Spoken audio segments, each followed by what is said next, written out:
Oh my god, I'm swearing to God like that. Yo, this... How do you keep making this shit fucking hyper and hyper? Oh my god, I swear to God, when I fully, like, I was reading the chapter, I was like, I might actually just straight up fat to this shit because this is too good. Like, Kamui versus Gintoki. My god. My god, I can't believe...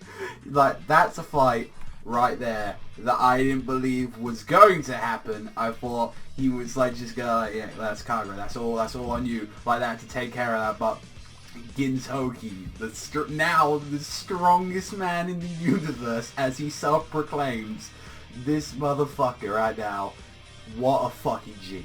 So immediately from the start of the chapter we get to see Kagura like in just plain shock. She's like, what, why is Gin here? Or like, why is Shinpachi here? And it's like when you see Kamui, he just snaps. He's like, what the fuck are you doing here? You are not like getting involved in family matters, because if you really are, you really don't like have a leg to stand on. And he's like, unlike you piece of shit and all that, we're not like me and Kagura. Like, we aren't related by blood, we ain't connected by it, but we live under the same roof, we eat from the same pot, we laugh, we cry, and get mad at the same things. We're the Yoriza. We act to help her without the need for blood or any other reason. Like that, I'm like, right there, that's just the straight reading up of that chapter, and I'm like, right here, every time I've said it, and every time you see it, that's what Gintoki is. Gintoki is a father figure for this girl right now, and seeing her grow up like that throughout the stuff from what we saw from the Shogun assassination arc, throughout this, and even still, even though she's going out and you know that she's probably still going to continue this fight, she knows she wants to finish this up, it's like, even still, Gintoki's there. Even like, you know, and Umibozu can respect that as well. It's like, he knows right now that, you know, he is her father of Earth, even though, you know, Umibozu's the one related by, but that's Papa. But at the end of the day, Gintoki's still a dad as well, and it's like, I absolutely love that. Like, I thought that right there was a highlight, and I'm surprised that, like, Kagura, I ain't gonna lie, I'm surprised that she didn't start, like, tearing up, because I was as well. I was like, that is some sentimental shit like that. And even Kamui's like, you're making her suffer already, you're trying to like get her to one place, she's finally got like, after like she lost her first family, you want it to be destroyed by me again, you want me to destroy another family like for her and all that. And it's like, no matter what, she ain't gonna let go of you, she ain't gonna let go of us, you know, we'll never let go of Kagura or anyone's hand, so we won't destroy you, we won't destroy her family or us, we won't do anything. And it's like, you know, and even still, like, Kamui's just so fucking at this point is like obsessed with revenge, and he's like, you know, I can't go back. That man needs to fall. That man needs to die. He killed my mother. He needs to pay. He needs this. This is, even if he's down and out, this is the one thing I have left in my life that I know I'm going to accomplish. And just the way Gintoki works around about it is he picks up the fucking half dead Umibozu and he's like, I'll finish it for you then, Kamui. I was dying. I was on the fucking floor with this shit. Gintoki fucking headbutts Umibozu and he's on the fucking ground. No, like, he's like barely fucking conscious, and he's like, I beat the strongest person in the world, and that means I'm the strongest. And he's crying, and he's got a big head, and like fucking Umibozu's just like, did a fly just land on me? Like, the guy is fucking half dead, and the fucking like Gintoki is like, ain't gonna lie, that was a nice thing to do, but boy oh boy, was that the stupidest fucking thing you've ever done. It's like, you just fucking headbutt Umibozu. It's like, this motherfucker is like, yo, like, I'm pretty sure his skin and everything like that is near as strong as fucking Superman on this shit like that. It's like, yo, you ain't got no fucking kryptonite or anything like that to go against this fucker. It's just like, just Gintoki doing that, and it's like, you know, you're an idiot. You're a fucking dumbass. Like, everyone's saying that. It's like, oh, so I inherit the throne of being the strongest, and Kamui includes the position of being your babysitter. Picks up the blade and he's like, your dreams, your efforts, like, and the idea of being the strongest lying ahead of you, I, somebody with no relation or connection, will crush them under my feet. And he's like, that's the kind of thing you wanted to hear, wasn't it? And fucking then, oh my god, like fucking Shirachi, oh my god, his art. His art is cum guzzling is the words I would describe from this. When you see Kamui rush in, he fucking snaps. The eyes are white, the fists are clenched. He's like, you're in the way. Get out of there. And fucking, this is the thing right now that people haven't realized about this. Like even though Gintoki has taken on, like, you know, Yato before, he's taken up, like, the scrub versions of Yato, he fought Hosen. Kamui is on that level of Hosen, and Hosen was weakened.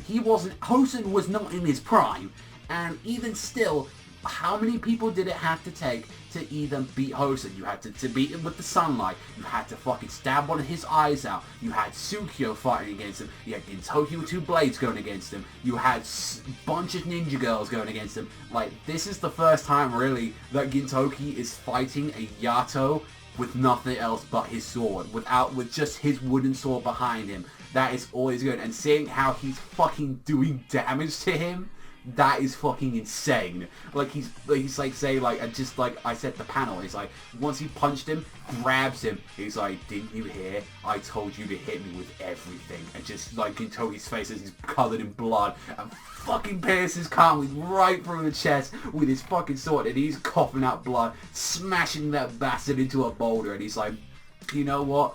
Headbutting that old geezer was even more painful than that. And he's like, is this really, Kamui? Is this really all you got? You said you was chasing after them, but it looks like you ran away, boy. Like that, you ran away from your dad, you ran away from your family, you're empty. So you wish to a meaning being called the strongest, just so you have something.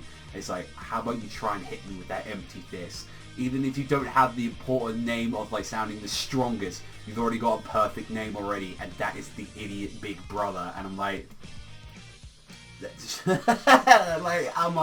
so not only on a message wise is this fucking chapter a fucking perfection, art wise it's a fucking perfection, like battle wise it's fucking, like, you guys knew already, like that. And it's like, you're being very fucking biased with it. It's like, no, this is what I mean though by the perfect, like, when I'm here and I'm thinking, the only thing that would have generally improved this chapter is I was reading it and getting a blowjob at the same time. That was the only way that you could actually legit make this even better. Like, I'm not even fucking joking. Like, it's perfect.